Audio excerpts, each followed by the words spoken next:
اعوذ باللہ من الشیطان الرجیم بسم اللہ الرحمن الرحیم۔ اللہ تبارک و تعالیٰ کے نام سے شروع جو بڑا مہربان اور نہایت رحم کرنے والا ہے۔ پیارے دوستو، حضرت آدم علیہ السلام کی تخلیق اللہ تبارک و تعالیٰ کی قدرت کا عجیب و غریب کرشمہ ہے۔ اس تخلیق میں تمام نسل انسانی کے راز پوشیدہ ہیں۔ حضرت آدم علیہ السلام کی ہستی وہ ہستی ہیں جس کو تخلیق کر کے اللہ تبارک و تعالیٰ نے نسل انسانی کی بنیاد رکھی، اور حضرت آدم علیہ السلام سے تمام انسانی روحوں کو پیدا فرمایا گیا، پھر چاہے وہ مسلمان ہوں یا کافر۔ پیارے دوستو، آج کی اس ویڈیو میں ہم آپ کو بتائیں گے کہ حضرت آدم علیہ السلام کو کس طرح پیدا فرمایا گیا، آپ کے جسم مبارک کو بنانے کے لیے کون کون سی مٹی کا استعمال کیا گیا، اور وہ مٹی زمین کے کون کون سے حصوں سے اٹھائی گئی، اور حضرت آدم علیہ السلام کو مٹی، پانی، ہوا اور آگ سے کس طرح پیدا فرمایا گیا، اور کیا حضرت آدم علیہ السلام کو اللہ تبارک و تعالیٰ نے خود اپنے دست قدرت سے پیدا فرمایا یا فرشتوں نے حضرت آدم علیہ السلام کی تخلیق کی۔ اور جب اللہ تبارک و تعالیٰ کے 4 مقرب فرشتے زمین پر مٹی اٹھانے کے لیے آئے تو زمین رو رو کر ان کے سامنے کون سی فریاد کرنے لگی، اور ایسی کون سی وجہ ہے جس کی وجہ سے انسانی زندگی میں غم زیادہ اور خوشیاں کم ہوتی ہیں۔ پیارے دوستو، ان تمام تر سوالات کے جوابات قرآن و حدیث کی روشنی میں آج کی اس ویڈیو میں ہم آپ کو بتائیں گے، لہٰذا آپ سے گزارش ہے کہ ہماری اس ویڈیو کو اینڈ تک ضرور دیکھیے گا۔ پیارے دوستو، جب اللہ تبارک و تعالیٰ کی ذات کے علاوہ کوئی بھی کائنات یا کوئی بھی مخلوق موجود نہ تھی، صرف اللہ تبارک و تعالیٰ کی ذات موجود تھی، اس وقت اللہ تبارک و تعالیٰ نے اپنی ذات کے بعد سب سے پہلے جس ہستی کو پیدا فرمایا وہ حضرت محمد مصطفیٰ صلی اللہ تعالیٰ علیہ وآلہ وسلم کا نور اقدس ہے۔ اللہ تبارک و تعالیٰ نے اپنی ذات کے بعد سب سے پہلے اپنے محبوب کے نور کو پیدا فرمایا، اور پھر حضرت محمد مصطفیٰ صلی اللہ تعالیٰ علیہ وآلہ وسلم کے نور اقدس سے تمام مخلوقات کو پیدا فرمایا۔ جیسا کہ اللہ تبارک و تعالیٰ کا عرش، لوح، کرسی اور اللہ تبارک و تعالیٰ کے مقرب فرشتے، زمین و آسمان اور کل کائنات کو حضرت محمد مصطفیٰ صلی اللہ تعالیٰ علیہ وآلہ وسلم کے نور اقدس سے تخلیق فرمایا گیا۔ حضرت آدم علیہ السلام کی تخلیق سے پہلے زمین و آسمان اور اللہ تبارک و تعالیٰ کے مقرب فرشتوں کی تخلیق ہو چکی تھی۔ ان تمام اشیاء کو پیدا کرنے کے بعد اللہ تبارک و تعالیٰ نے حضرت آدم علیہ السلام کو تخلیق کرنے کا ارادہ فرمایا۔ پیارے دوستو، آپ کو بتاتے چلیں کہ حضرت آدم علیہ السلام کی تخلیق 4 چیزوں سے کی گئی۔ نمبر 1 مٹی، نمبر 2 پانی، اور نمبر 3 ہوا، اور نمبر 4 آگ۔ جب اللہ تبارک و تعالیٰ نے حضرت آدم علیہ السلام کی تخلیق کا ارادہ فرمایا تو اللہ تبارک و تعالیٰ نے اپنے سب سے مقرب فرشتے حضرت جبرائیل علیہ السلام کو یہ حکم ارشاد فرمایا کہ جاؤ اور تمام روئے زمین سے ہر قسم کی سیاہ و سفید، سرخ اور کھاری، میٹھی اور نرم اور خشک مٹی ایک ایک مٹھی اٹھا لاؤ۔ جب حضرت جبرائیل علیہ السلام اللہ تبارک و تعالیٰ کا حکم پا کر زمین پر تشریف لائے اور خاک اٹھانے کا ارادہ فرمایا تو اس وقت زمین نے حضرت جبرائیل علیہ السلام سے مٹی اٹھانے کا سبب پوچھا۔ اس وقت حضرت جبرائیل علیہ السلام نے سارا واقعہ زمین کو بیان فرمایا۔ زمین نے عرض کیا کہ میں اس خدا کی پناہ چاہتی ہوں کہ تو مجھ سے مٹی اٹھا کر اس سے انسان بنائے جس کی وجہ سے میرا کچھ حصہ جہنم میں جائے۔ اس طرح زمین رو رو کر حضرت جبرائیل علیہ السلام کے سامنے خدا کی پناہ مانگنے لگی، تو حضرت جبرائیل علیہ السلام مٹی کو اٹھائے بغیر ہی اللہ تبارک و تعالیٰ کی بارگاہ میں واپس لوٹ گئے، اور جا کر اللہ تبارک و تعالیٰ کی بارگاہ میں عرض کی، یا رب العالمین، زمین نے تیری عزت کی پناہ چاہی تو میں نے تیرے نام اور عزت کے ادب کی وجہ سے اس کو تیری پناہ عطا فرما دی، اور میں مٹی اٹھائے بغیر ہی واپس چلا آیا۔ اس کے بعد اللہ تبارک و تعالیٰ نے حضرت اسرافیل علیہ السلام اور حضرت میکائیل علیہ السلام کو باری باری بھیجا، لیکن یہ دونوں فرشتے بھی اسی وجہ سے خالی ہاتھ واپس لوٹ آئے، کیونکہ زمین نے ان سے بھی اللہ تبارک و تعالیٰ کی پناہ چاہی تو ان دونوں فرشتوں نے بھی اللہ تبارک و تعالیٰ کے نام اور ادب کی وجہ سے زمین کو پناہ دے دی اور خالی ہاتھ واپس لوٹ آئے۔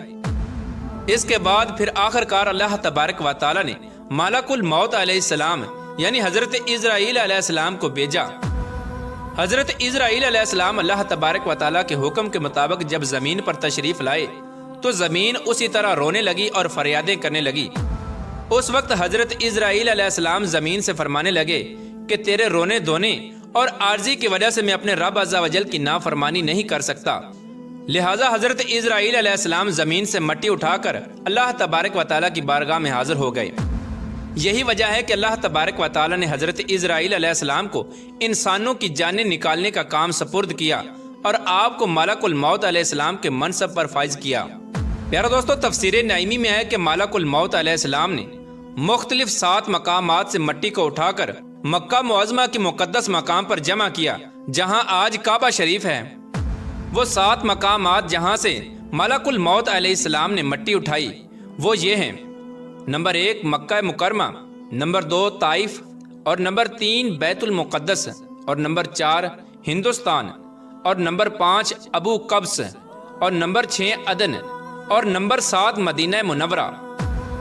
پیارا دوستو، روایات میں آتا ہے کہ مکہ شریف کی مٹی سے حضرت آدم علیہ السلام کا سر مبارک بنایا گیا اور بیت المقدس کی مٹی سے حضرت آدم علیہ السلام کی گردن بنائی گئی اور عدن کی مٹی سے حضرت آدم علیہ السلام کا سینہ مبارک بنایا گیا اور ہندوستان کی مٹی سے حضرت آدم علیہ السلام کی پشت اور شکم مبارک بنایا گیا اور مدینہ منورہ کی مٹی سے حضرت آدم علیہ السلام کا دل مبارک بنایا گیا اور طائف کی مٹی سے حضرت آدم علیہ السلام کے جسم کے باقی اعضاء تیار کیے گئے۔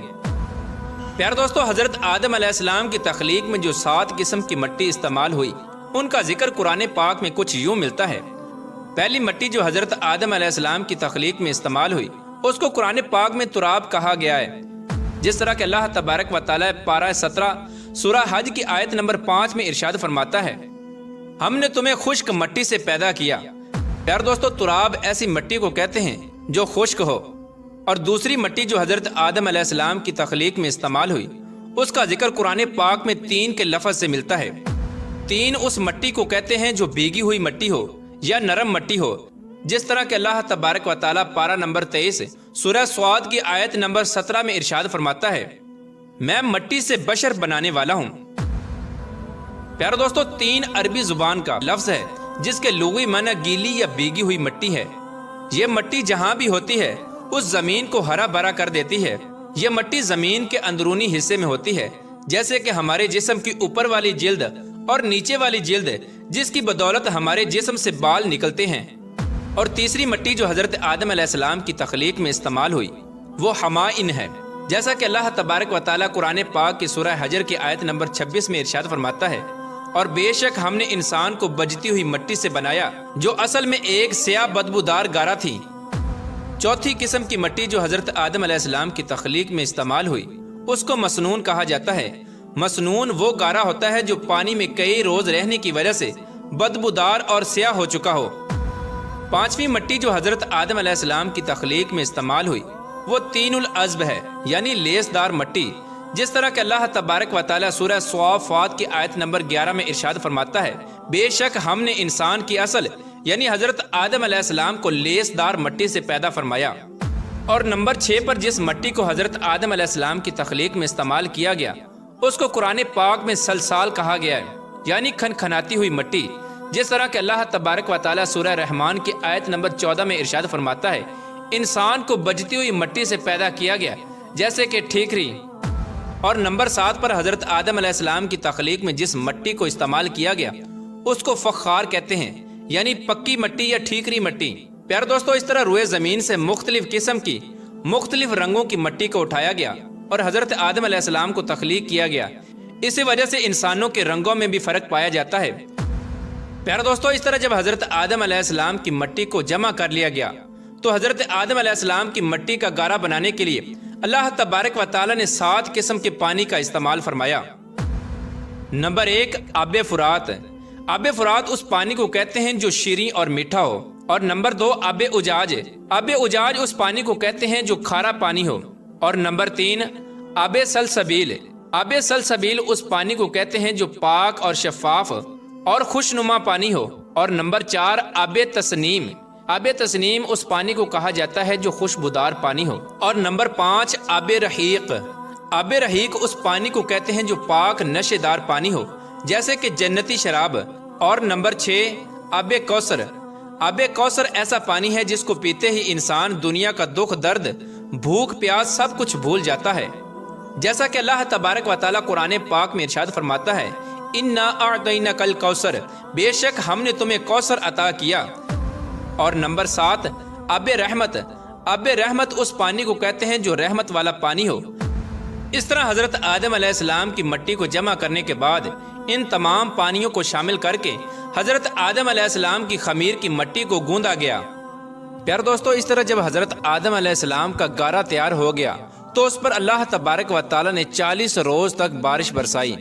حضرت آدم علیہ السلام کے گارے پر 39 روز تک غم کی بارش برسائی گئی اور 1 روز خوشی کی بارش برسائی گئی۔ اسی وجہ سے انسان کی زندگی میں غم زیادہ اور خوشیاں کم ہوتی ہیں۔ تفسیر نعیمی میں ہے کہ جب حضرت آدم علیہ السلام کا گارا گوندنے کے بعد تیار ہو گیا تو اللہ تبارک و تعالیٰ نے فرشتوں کو حکم دیا کہ اس کو مکہ اور طائف کے درمیان وادی نعمان میں عرفات کے پہاڑ کے نزدیک رکھیں۔ پھر اللہ تبارک و تعالیٰ نے اپنے دست قدرت سے اس گارے کو حضرت آدم علیہ السلام کا مجسمہ بنایا اور حضرت آدم علیہ السلام کی صورت تیار کی۔ اس طرح جب اللہ تبارک و تعالیٰ نے حضرت آدم علیہ السلام کا مجسمہ تیار فرمایا تو اس کے بعد اس مجسمے کو خشک کرنے کے لیے اللہ تبارک و تعالیٰ نے 7 قسم کی ہوائیں اس پر چلائیں۔ نمبر 1 تیز ہوا، اور نمبر 2 دھیمی ہوا، اور نمبر 3 گرم ہوا، اور نمبر 4 سرد ہوا، اور نمبر 5 درمیانی ہوا، اور نمبر 6 رحمت والی ہوا، اور نمبر 7 صرف ہوا۔ ان 7 قسم کی ہواؤں کی وجہ سے جب حضرت آدم علیہ السلام کا مجسمہ خشک ہو گیا جس کو مٹی اور پانی سے بنایا گیا تھا، اب حضرت آدم علیہ السلام کے اس مجسمے کو پکا کرنے کے لیے اللہ تبارک و تعالیٰ نے اس مجسمے کو 7 قسم کی آگ سے گزارا۔ نمبر 1 سیاہ رنگ والی آگ، اور نمبر 2 سرخ رنگ کی آگ، اور نمبر 3 پیلی آگ، اور نمبر 4 نیلی قسم کی آگ، اور نمبر 5 دھویں والی آگ، اور نمبر 6 بغیر دھویں والی آگ، اور نمبر 7 تیز اور دھیمی آگ۔ ان 7 قسم کی آگ سے حضرت آدم علیہ السلام کے مجسمے کو گزار کر پختہ اور مضبوط کیا گیا۔ پیارے دوستو، اس طرح جب حضرت آدم علیہ السلام کا مجسمہ مٹی، پانی، ہوا اور آگ سے بن کر بالکل تیار ہو گیا اور حضرت آدم علیہ السلام کی شکل و صورت مکمل طور پر بن گئی، اور اللہ تبارک و تعالیٰ نے حضرت آدم علیہ السلام کو اپنی پسندیدہ شکل و صورت پر پیدا فرمایا، جس طرح کہ اللہ تبارک و تعالیٰ قرآن پاک میں ارشاد فرماتا ہے، اور ہم نے حضرت آدم علیہ السلام کو اپنی صورت پر پیدا کیا۔ جب حضرت آدم علیہ السلام کی صورت تیار ہو گئی تو فرشتے اس صورت کو دیکھ کر حیران ہونے لگے اور تعجب کرنے لگے، کیونکہ انہوں نے اس سے پہلے ایسی خوبصورت صورت کو نہیں دیکھا تھا۔ اور جب ابلیس حضرت آدم علیہ السلام کے پتلے کے پاس آیا تو اس کے ارد گرد پھر کر بولا کہ اے فرشتوں، تم اس کو دیکھ کر تعجب کیوں کرتے ہو؟ یہ تو ایک اندر سے خالی جسم ہے جس میں جگہ جگہ سوراخ ہیں، اور اس کی کمزوری کا حال یہ ہے کہ اگر بھوکا ہو تو گر پڑے گا اور اگر خوب سیر ہو تو چل نہ سکے گا۔ اس کے بعد ابلیس بولا کہ اس کے سینے کی بائیں جانب ایک کوٹھڑی ہے، یعنی دل ہے، یہ خبر نہیں کہ اس میں اللہ تبارک و تعالیٰ کیا رکھے گا، شاید یہ کہ یہ لطیفہ ربانی ہے جس کی وجہ سے اللہ تبارک و تعالیٰ نے اس کو خلافت کا حقدار مقرر کیا ہے۔ جب حضرت آدم علیہ السلام کی صورت اور مجسمہ بالکل تیار ہو گیا تو اللہ تبارک و تعالیٰ نے حضرت آدم علیہ السلام کے جسم میں روح داخل کرنے کا ارادہ فرمایا۔ اللہ تبارک و تعالیٰ نے جب روح کو پیدا فرمایا اور اس کو حکم دیا کہ حضرت آدم علیہ السلام کے جسم میں داخل ہو، جب روح حضرت آدم علیہ السلام کے جسم کے پاس پہنچی تو جسم کو تنگ اور تاریک پایا اور روح جسم کے اندھیرے میں داخل ہونے سے ڈرنے لگی۔ تب اللہ تبارک و تعالیٰ نے نور محمدی کو حضرت آدم علیہ السلام کی پیشانی مبارک میں رکھا، جس کی وجہ سے حضرت آدم علیہ السلام کا پورا جسم نور سے چمکنے لگا اور موتیوں کی طرح جگمگانے لگا۔ پیارے دوستو، جب نور محمدی حضرت آدم علیہ السلام کی پیشانی مبارک میں رکھا گیا تو وہ روح جو حضرت آدم علیہ السلام کے جسم میں داخل ہونے سے ڈر رہی تھی، وہ خوشی خوشی حضرت آدم علیہ السلام کے جسم میں داخل ہو گئی، جیسا کہ اللہ تبارک و تعالیٰ سورہ حجر کی آیت نمبر 29 میں ارشاد فرماتا ہے، تو جب میں اسے مکمل کر لوں اور اپنی طرف سے خاص اور معزز روح پھونک دوں، تم سب اس کے لیے سجدے میں گر جانا۔ پیارے دوستو، روح جب حضرت آدم علیہ السلام کے جسم میں داخل ہونے لگی، ابھی روح سر میں پہنچی تھی کہ حضرت آدم علیہ السلام کو چھینک آئی اور آپ کی زبان مبارک سے نکلا الحمدللہ، اس پر اللہ تبارک و تعالیٰ نے ارشاد فرمایا یرحمک اللہ۔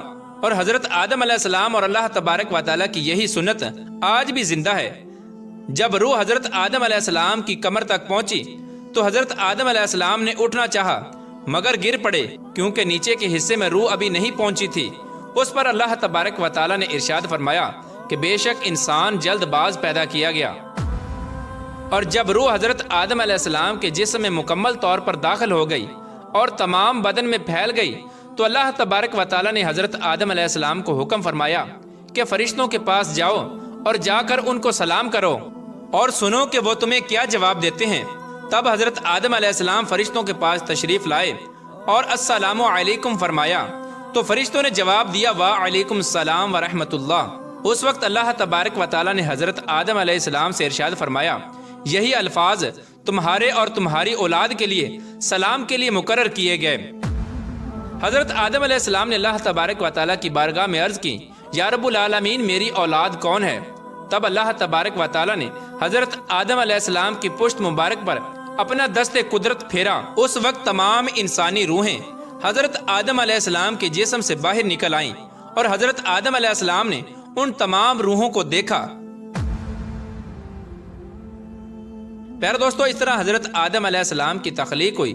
اللہ تبارک و تعالیٰ سے دعا ہے کہ اللہ تبارک و تعالیٰ اپنے پیارے حبیب حضرت محمد مصطفیٰ صلی اللہ تعالیٰ علیہ وآلہ وسلم کے بتائے ہوئے راستے پر چلنے کی توفیق عطا فرمائے اور ان کی محبت کے اندر جینا مرنا نصیب فرمائے۔